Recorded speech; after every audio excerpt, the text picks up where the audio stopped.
siguiente programa de opinión contiene elementos de lenguaje, salud, sexo y violencia que pueden ser escuchados por niños, niñas y adolescentes sin supervisión de sus madres, padres, representantes o responsables. RCR presenta Buen Provecho, una producción nacional independiente con certificado número 22388 para dar cumplimiento al artículo 14 de la Ley de Responsabilidad Social.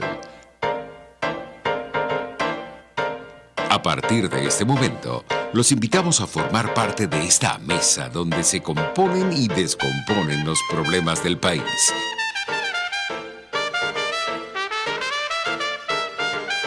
RCR presenta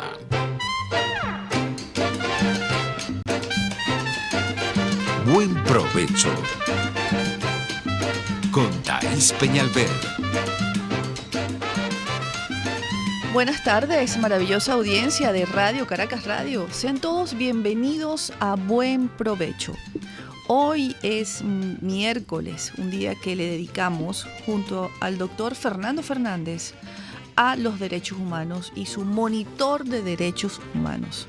Años de trayectoria ante el tema de los derechos humanos tiene nuestro queridísimo doctor Fernando Fernández.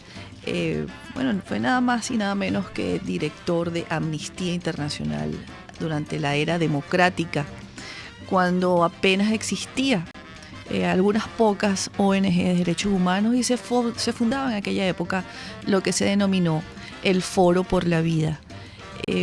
Todos esos años están reflejados en los libros, en la literatura que ha escrito, y nos honra cada miércoles con su presencia. Hoy no puede acompañarnos porque está en un evento en la Universidad Metropolitana, y es que es algo que yo quería comentarle a todos ustedes. Aquí hay un país en movimiento. Aquí hay un país que entendió que este cuento chavista se acabó. No se levanta más, no sobrevive, no vuelve a ser lo que era. Se murió la retórica de la revolución junto a Hugo Chávez Frías. Se murió también el chorro de dinero que sostenía una mentira llamada socialismo del siglo XXI. Se acabaron estos 20 años de derroche, se acabó el dinero que se robaron y se acabó todo lo que tiene que ver con una mentira llamada Hugo Chávez, llamada chavismo, y todo lo que significó. Al final del día quedaron corruptos, mafias, ladrones. Eso es el chavismo. No son ni siquiera una fuerza política, son una fuerza que en este momento trata de sobrevivir. Y si bien yo les he dicho que a nivel de transiciones, lo nuestro, lo que ocurre en este país, que no es una situación política, sino un secuestro por una cantidad de mafias que quieren hacerse dueños de Venezuela, que comenzó ideológicamente con las exfuerzas armadas y con el castrocomunismo, pero que luego migró y en el camino se le pegaron los ejes del mal internacional, pues tratan de sobrevivir como se trata de sobrevivir en las transiciones. Pero no es lo mismo, no es igual. ¿Dónde están? ¿Qué están haciendo? Es inevitable imaginárselos fracturados, enfrentados unos a otros, desconfiando unos de otros, cada quien buscando salvar sus cabezas.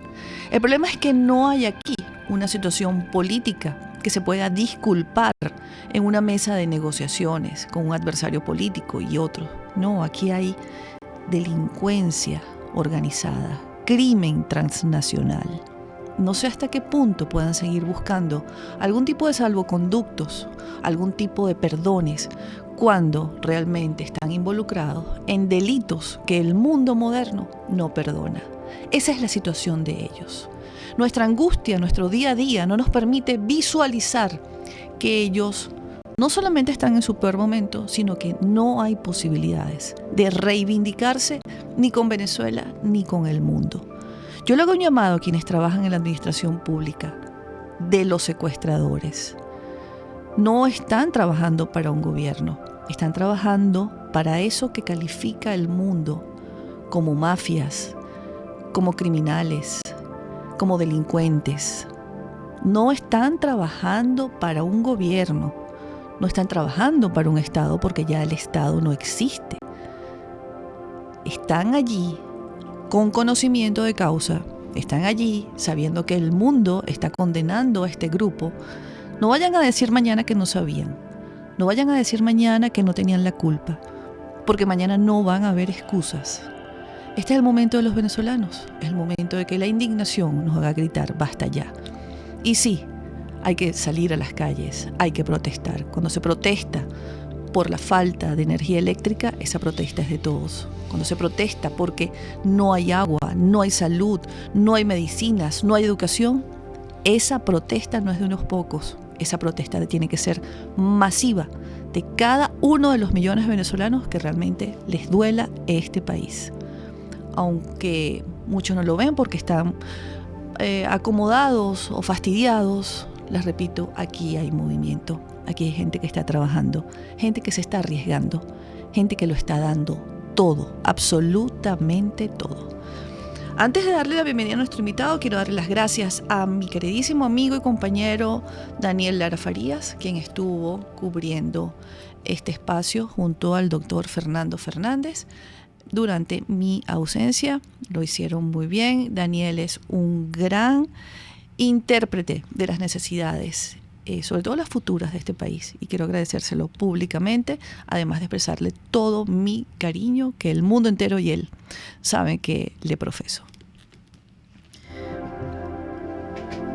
Nuestro invitado de hoy es un preocupado, una de esas personas, esos venezolanos que no descansan, que no debe quitarle el sueño la situación actual, pero no se sentó a esperar que otros resolvieran. Sencillamente su debilidad es el estudio de este país, y durante muchos años trabajó para buscar esa preocupación de cada uno de los venezolanos, y se fue a nivel nacional a sentarse en mesas de trabajo. Así drena un venezolano de bien, buscando soluciones, escuchando a qué país nos vamos a referir el día de mañana, qué vamos a construir desde cero, a quién van dirigidas las políticas públicas que el gobierno democrático vaya a instaurar. ¿Por qué se escriben estas líneas? No solamente en un libro, sino en informes permanentemente. Nuestro invitado, el doctor Werner Corrales, nos acompaña porque vamos a hablar del país que soñamos todos. Y no lo sueña un grupo. Él ha recogido, repito, el sentimiento, la preocupación de muchos venezolanos a nivel nacional. Bienvenido, Werner. Muchísimas gracias, Thais. Gracias por estar aquí. Sí, bueno, estamos. A pesar de todo y de todos, estamos. Werner, me imagino que al hacer un análisis y sentarte a diseñar las políticas públicas para construir la nueva Venezuela, debiste haber revisado qué falló en la era democrática, cuál fue aquel asunto de la política que se debilitó más o se abandonó o no se atendió debidamente para que pudiera llegar un teniente coronel venido a menos y golpista, y que además este país clamara por un militar para que pusiera orden, como decían en aquella época. Mira, Thais, la respuesta a esa pregunta es como múltiple. Realmente fallaron varias cosas, pero digamos, tomaron cuerpo sobre todo en dos grandes tendencias que comienzan en 1979, comienzan hace 40 años. La primera es el crecimiento de la pobreza. Veníamos de tener un nivel inferior al 30% en lo que se llama pobreza de ingreso. Éramos el segundo país después de Uruguay con menos pobres en América Latina. Y con menos de 30% de pobreza en los años 70, llegamos a más de 60% a fines del siglo XX. Eso es la base fundamental, el caldo de cultivo para que prendiese en el país este populismo militarista que finalmente nos hundió. Lo segundo no es independiente, está asociado a lo anterior. Lo segundo es un deterioro de las instituciones, de la seguridad jurídica, el sistema de justicia. Ya en los años 80 se hablaba de las tribus, es decir, hubo una descomposición de lo institucional, de las reglas, y los venezolanos comenzaron a acostumbrarse a dos hechos. Uno, nadie me va a proteger. 2, la violencia me puede arrastrar. Esos dos hechos ligados a que la mayoría de la población comenzó a vivir en la pobreza hicieron que a fines del siglo XX fuese posible a un grupo que engañó al país, que fuese posible que ellos llegasen y se centrasen en el poder y además se atornillasen al poder con el apoyo de la Fuerza Armada. Las condiciones de los años 90 y particularmente, digamos, en 1998 teníamos 64% de la pobreza, de la población en situación de pobreza, y yo miro esto, veo lo que le sucedió a Argentina hace 2 fines de semana y hago una reflexión de qué es lo que nosotros tenemos que hacer para evitar que, pasados 5 años de la recuperación de la democracia, no vayamos a caer otra vez en ese populismo clientelar que nos llevó finalmente a perder todo, a perder la libertad, el aparato económico, en fin, a destruir el país. Y yo creo que se justifica, francamente, que todos los ciudadanos, y en particular los dirigentes sociales y los dirigentes políticos, piensen en un pacto de largo plazo, un pacto de políticas públicas para asegurar el progreso de todos. Eso es una necesidad. No basta tener un programa de gobierno y un programa, digamos, de ajuste macroeconómico para que desaparezcan los niveles de inflación que tenemos, para que haya estabilidad monetaria. No, eso no basta, porque el crecimiento no se derrama para todos. No basta el crecimiento. Hace falta un conjunto de políticas públicas que nos lleve a celebrar, a los 5 años de haber comenzado la nueva era democrática, celebrar que la democracia continuará, que sí, que se cambiarán los gobernantes, pero que seguimos en la línea de la democracia y que hayamos superado definitivamente el populismo clientelar, que es absolutamente enemigo de la libertad y del desarrollo. Ahora, estabas hablando de populismo clientelar. Vamos a ir a una pausa, pero regreso quisiera que me explicaras, porque yo estoy desarrollando una teoría y la teoría se fundamenta en una pregunta. ¿Son populistas los pueblos y por eso los políticos se adaptan a ese estado de reclamo permanente y exigencia? ¿O son realmente los políticos los que son populistas? Vamos a una pausa, amigos. Ya regresamos con nuestro programa de hoy. Nuestro invitado, el doctor Werner Corrales. Usted escucha Buen Provecho con Thaís Peñalver por RCR 750 AM.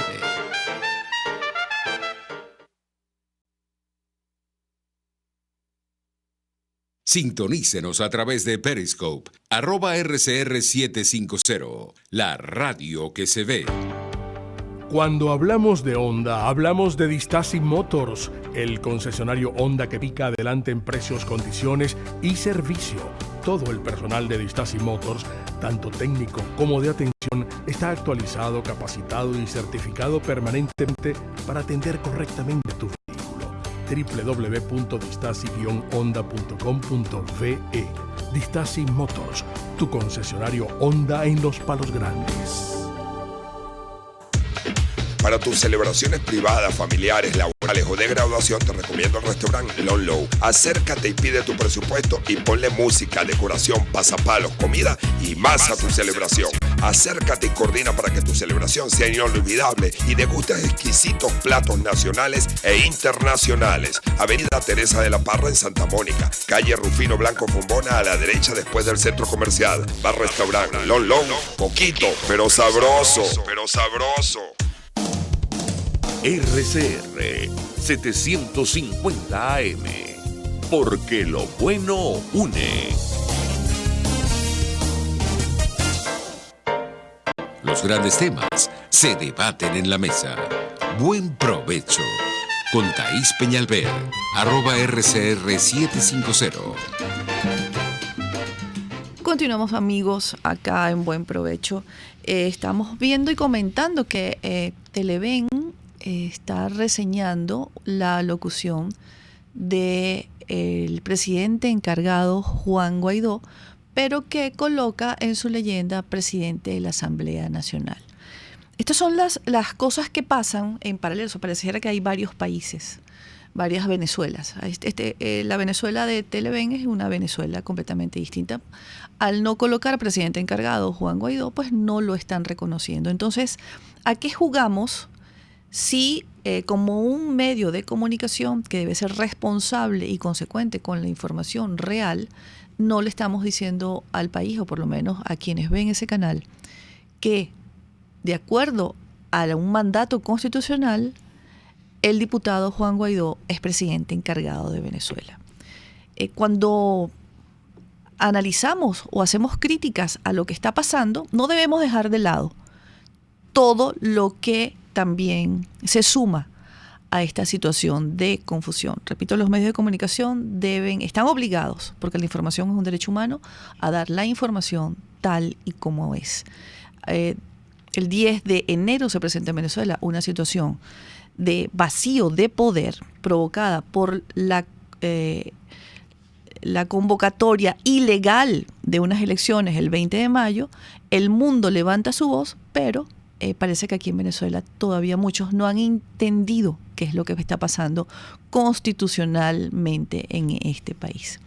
Continuamos con nuestro invitado de hoy, el doctor Werner Corrales, y antes de ir a la pausa, yo le preguntaba sobre una teoría, una preocupación que me embarga, y es que viendo Argentina, conociendo a nuestro pueblo, conociendo al nuestro, ¿son populistas los pueblos o son los políticos los que realmente, como no?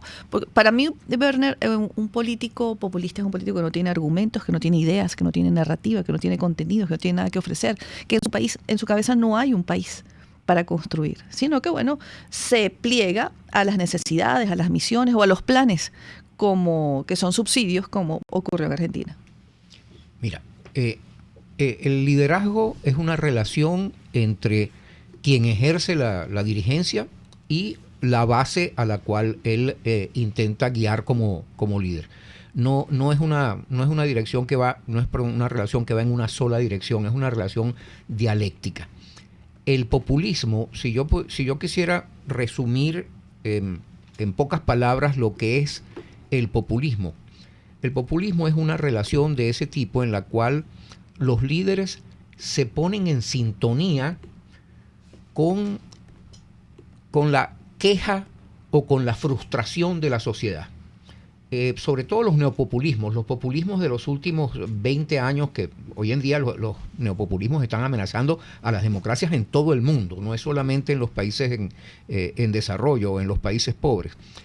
Cada vez que hay una frustración, se afincan en la frustración no para resolverlas o para hacer desaparecer las causas de la frustración, sino para llegar al poder, tenerse atornillados en el poder. Eso es el populismo como práctica, en pocas palabras. Y el populismo nuestro tuvo a partir de los años 70 particularmente, el populismo nuestro tuvo una oportunidad de oro para hacer eso, y fue que utilizó la renta ya no para crear capacidades, la renta del petróleo, ya no para crear capacidades como lo había venido haciendo desde los fines de los años 20 hasta los años 60 inclusive, que hubo un progreso enorme porque buena parte de la renta se utilizó en educación, en infraestructuras, en salud pública, en fin, en crear capacidades en la sociedad, sino que comenzó a utilizarla para mantenerse en el poder.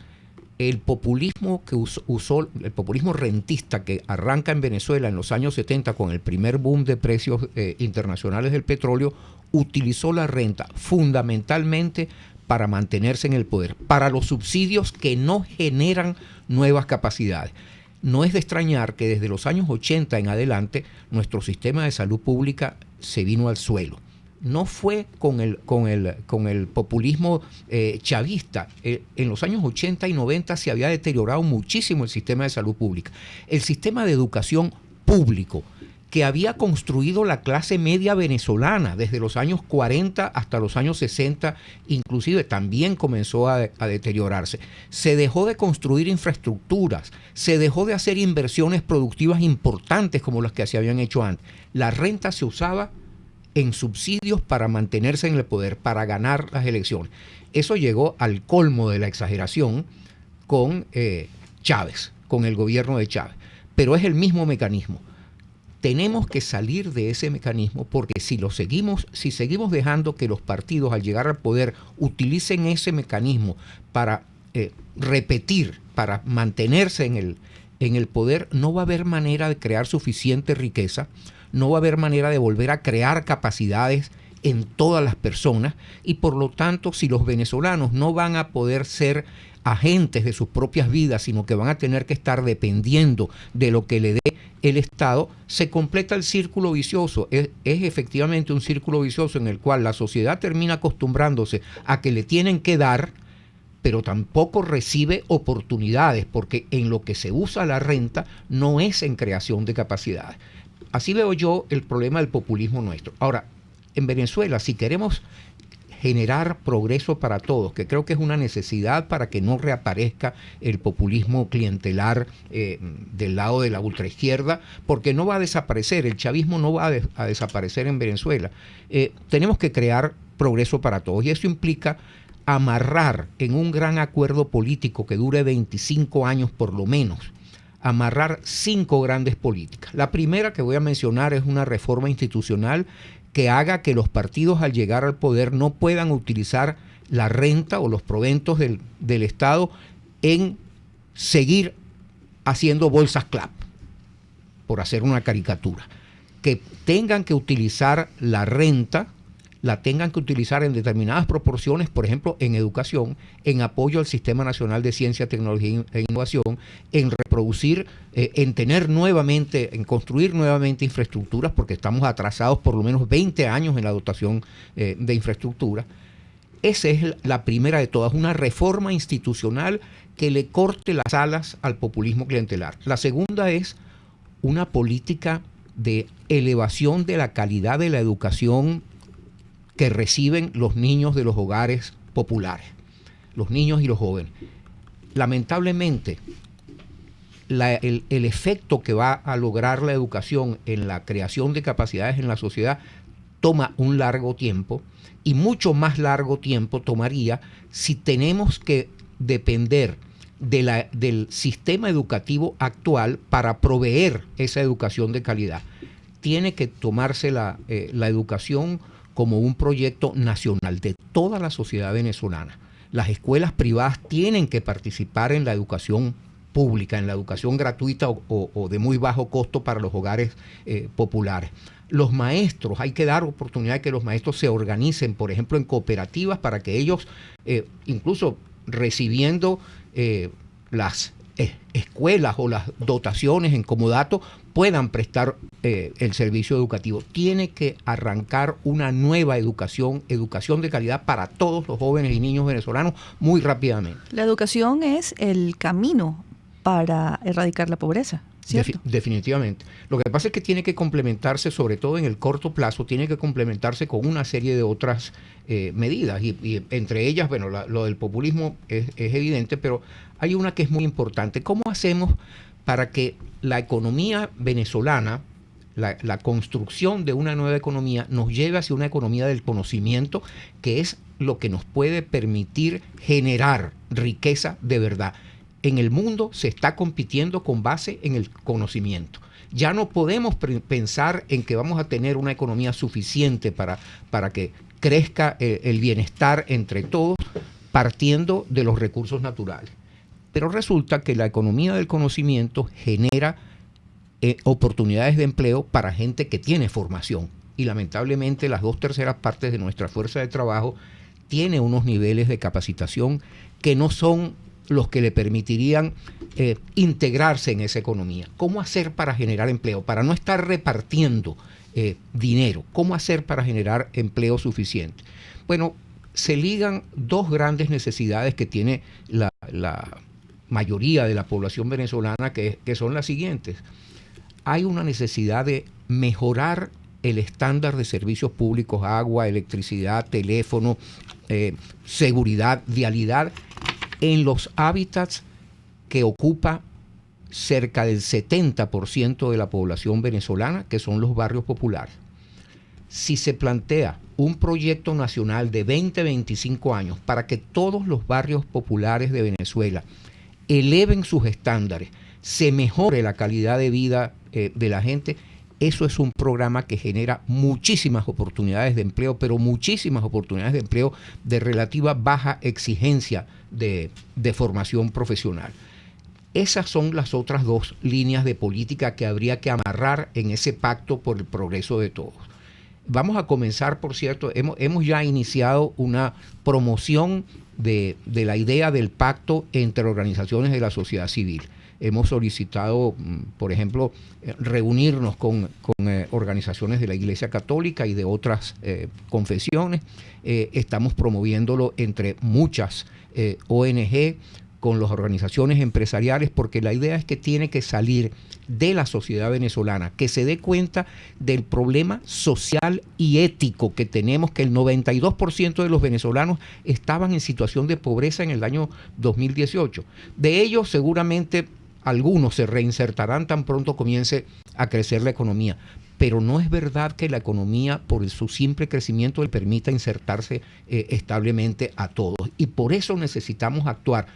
Y si no nos mueve lo ético, que nos mueva lo político. Si no hacemos eso, lamentablemente podemos caer en lo que pareciera que está cayendo Argentina después de 4 años de haber salido del populismo más corrupto fuera del de Venezuela que ha habido en América Latina. En este programa hemos dicho reiteradamente, Werner, que la ética no está reñida con la política, sino todo lo contrario. Tú nos planteas un plan de gobierno a 25 años, como debe ser. Y todo está concatenado. Cuando me hablas de la pobreza y de la educación, entendemos que el único vehículo para acabar con la pobreza es la educación, es una sociedad bien educada. Y no estamos hablando de clases populares, estamos hablando de toda la sociedad venezolana. La educación en todos los ámbitos, no solamente en los programas educativos que tienen que ver con las ciencias, las matemáticas o las ciencias sociales, sino también lo que tiene que ver con el país. La gran falla de no entender o no saber o el desconocimiento, la ignorancia de cómo se mueven las instituciones del país, qué son los poderes públicos, para qué funcionan y para quiénes funcionan los poderes públicos. Esa red, ese tejido institucional, para quién trabaja, a quién le sirve y cómo funciona cuando construimos el Estado-Nación. Eso también tiene que formar parte de la educación de todos los venezolanos, repito, sin distingos de clase social o color político, porque es una sociedad bien formada la que sostiene a un país. De ahí nos vamos y me estás hablando de la generación de empleo, no solamente la que pueda generar la construcción de las nuevas infraestructuras, que tiene 20 años de retraso ciertamente, porque pasamos por la autopista y la están remendando, cuando aquí hubo dinero a lo largo de 20 años, no para remendar autopistas, y me voy a referir nada más a Caracas, sino para construir grandes autopistas que crecieran conforme crecía la población de Caracas. Pero allí no ha habido un reclamo social. Cuando tienes una sociedad educada en los asuntos de su país, el reclamo es permanente hacia los gobernantes y hacia las clases políticas, pero con contenido, con conocimiento de causa, con fundamento. Y eso es lo que tenemos que construir. Cuando hablamos de el ingreso de nuevas empresas para la construcción o para la regeneración de toda la capacidad productiva que fue barrida a lo largo de 20 años, es decir, empresas de alimentos, industria farmacéutica, ahí vamos a otro rubro que está eliminado y del que vamos a hablar en el próximo segmento, que es la justicia. Los países del primer mundo tienen como referente y columna vertebral para su progreso económico a la justicia. La justicia es imparcial, es intocable, es neutral, está conformada por hombres y por mujeres de bien, de reconocida solvencia moral y ética. Eso es lo que sostiene también a un país. Vamos a una pausa y al regreso vamos a ver dónde está ubicada la justicia en este proyecto de país del doctor Werner Corrales. Ya volvemos. Usted escucha Buen Provecho con Thaís Peñalver por RCR 750 AM. Puedes seguirnos en nuestras redes sociales. En Twitter, @RCR750, la radio que se ve. K-Export te ofrece el servicio de reempaque totalmente gratis y consiste en consolidar tu carga en el menor volumen posible para que llegue en perfecto estado y economizar el costo de tu envío. Infórmate por su correo info@kexport.net o llama en Panamá al 507-6020, 507-1927. En USA 1305-514-2500. K-Export cubre todo el territorio nacional. K-Export, déjalo todo en nuestras manos. Les habla Claudia Macero y los espero todos los jueves a la 1 de la tarde en Contigo Liberalmente, un espacio cultural, dinámico e irreverente para escucharnos y debatir ideas junto a jóvenes que creen y defienden la libertad. Contigo Liberalmente. Todos los jueves a la 1 de la tarde por rcr.tv, la radio que se ve. RCR 750 AM. Porque lo bueno une. Conéctese con nosotros en señal abierta o por rcr.tv, la radio que se ve. Y síganos en Twitter, @rcr750. Y buen provecho.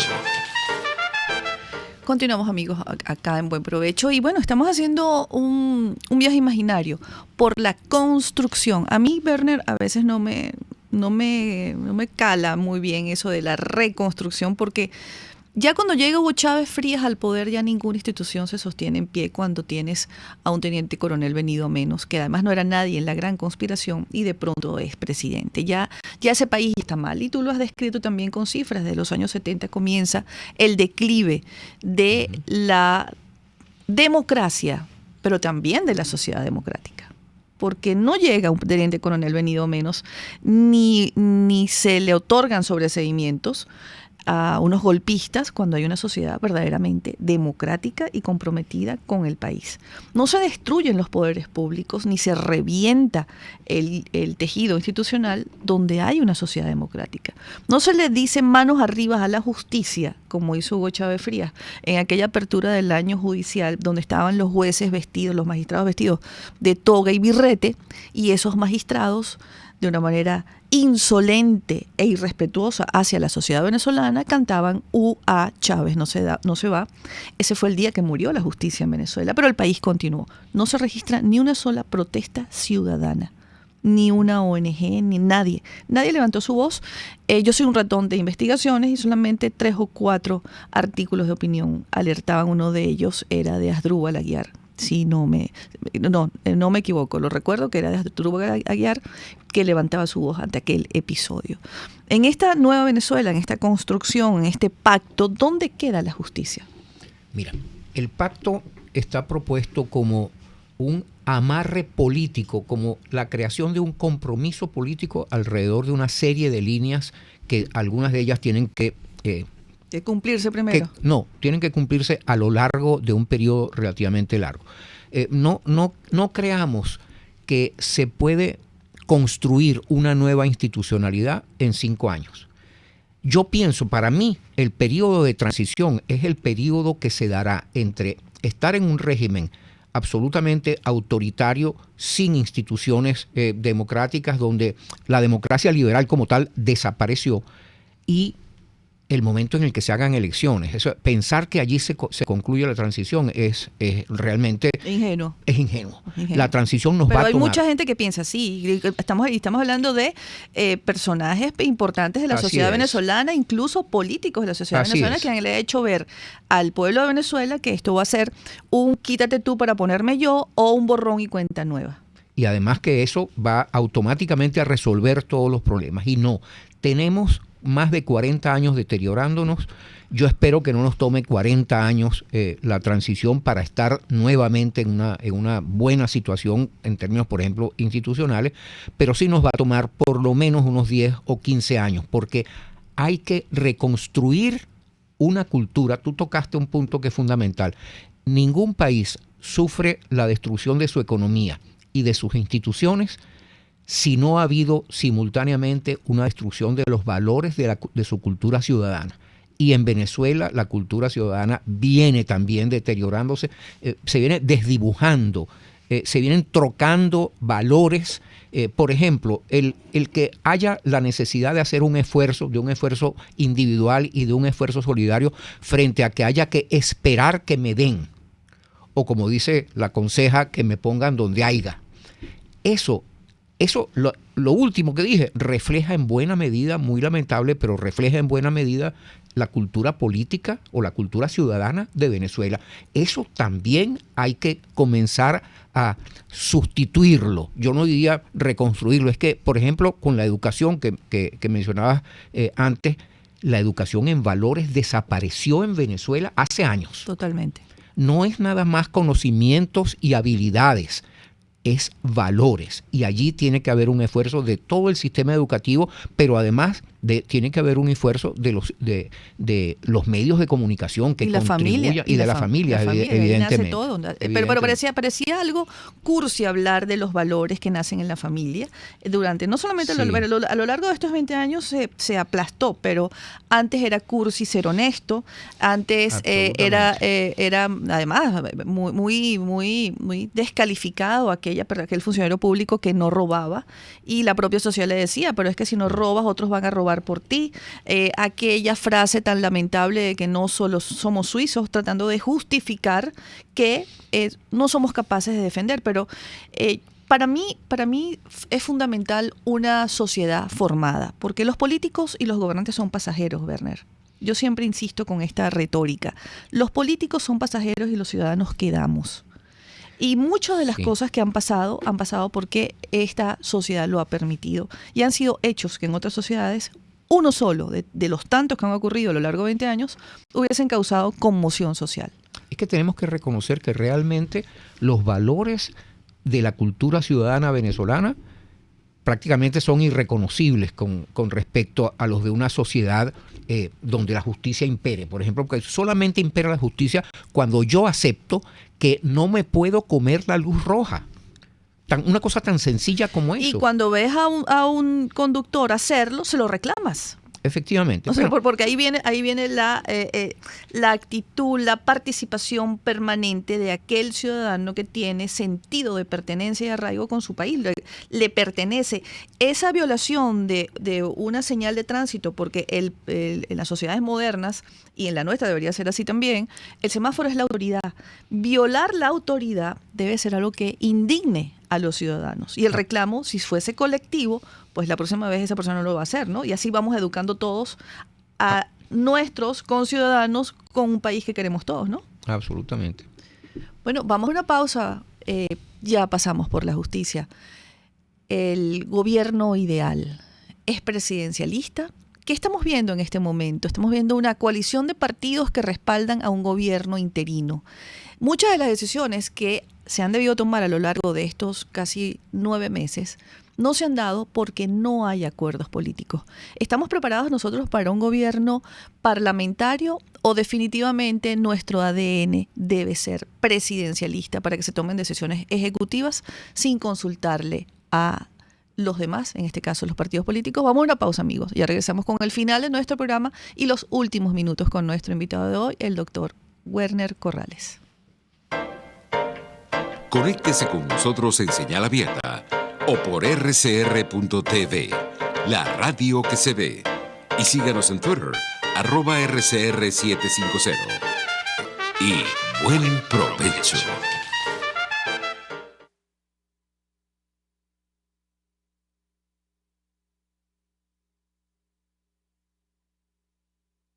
¿Te gusta lo natural? Tu Cocada Express El Paraíso. Allí podrás disfrutar y degustar los beneficios del coco, agua de coco, aceite, helados, dulces y la mejor cocada de Caracas. Con los toppings de tu elección. Estamos en la avenida Páez del Paraíso, frente al Parque Naciones Unidas. Síguenos, @Tu Cocada Express. Tu Cocada Express El Paraíso. Como tú la quieras.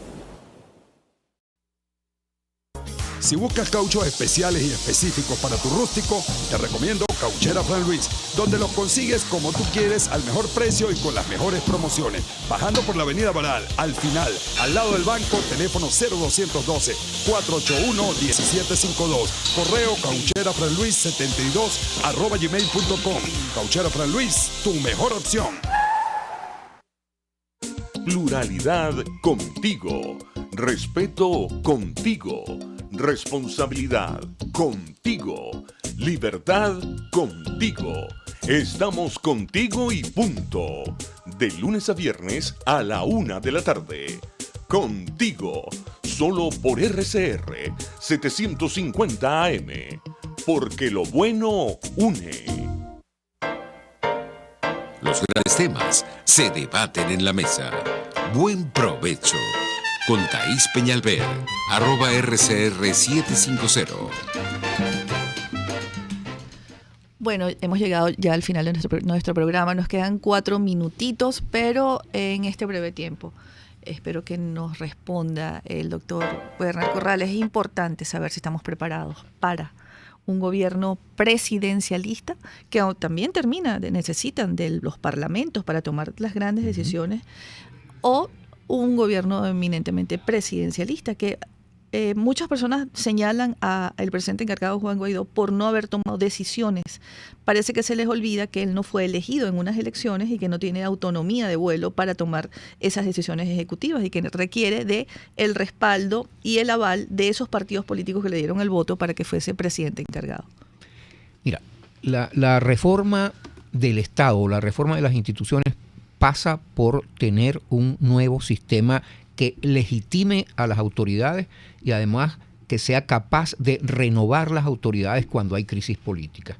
Yo personalmente soy partidario de revisar la Constitución para que haya algo más de poder del legislativo, pero que a la vez el propio presidente pueda también tener en algunos momentos o en algunas circunstancias un poder especial. Ahora, allá vamos a tener que llegar por un acuerdo y es muy probable que en medio de ese acuerdo la salida o el convenimiento al que se llegue no sea perfecto, pero tenemos que ir a eso. No podemos construir una democracia partiendo de un autoritarismo. No podemos esperar que venga un militar y diga, bueno, de ahora en adelante la Constitución establece que el gabinete puede ser removido por el legislativo y que el presidente puede disolver la asamblea. Tenemos que llegar allá por una vía democrática. Y lo poco que tenemos de democracia que está presente en la Asamblea Nacional actualmente, tiene que ser capaz de dotarnos de un nuevo estatuto para funcionar perfeccionando la democracia. Ya para finalizar, y nos quedan 1 minuto nada más. Para mí esta Constitución nació herida de muerte. Es lo que tenemos. La gente dice, bueno, pero utilizan esa Constitución. Yo lo comparo al hundimiento del Titanic y que tenemos una tablita de salvación y nos aferramos allí. ¿Crees que tenemos que tener en este plan de país, en este gran acuerdo nacional, no una reforma, sino buscar una Constitución que esté blindada como estaba la del 61, con el compromiso no solamente de los partidos políticos, sino de toda la sociedad venezolana para preservarla y que ella tenga sus propios medios de enmienda y vaya evolucionando como debe ser en el derecho parlamentario moderno? Bueno, mi respuesta es definitivamente sí. Tenemos que lograr un nuevo sistema constitucional, no solamente la ley fundamental, un aparato del Estado que no tenga recovecos por donde pueda burlar a la Constitución. Y tenemos que tener una ciudadanía mucho más presente en todo instante, vigilando, haciendo el seguimiento de cómo se implementa la Constitución. Muchísimas gracias al doctor Werner Corrales. Hoy transitamos de forma imaginaria por el país que queremos todos, por esa Venezuela que vamos a construir, fundamentada en los poderes públicos trabajando para el país y el país vigilándolos y cuidándolos, por ese tejido institucional que vamos a tejer de nuevo para que sean las bases de una gran nación, para rescatar a la República, que casi la tenemos en nuestras manos, con ese gobierno interino y ese pedacito de poder ejecutivo que es frágil, pero que por derecho nos pertenece en este momento, pero sobre todo instaurar una democracia. Gracias amigos por acompañarnos, que tengan todos una feliz tarde y muy buen provecho. RCR presentó Buen Provecho con Thaís Peñalver. Síganos en Twitter en @RCR750. RCR 750 AM, porque lo bueno une.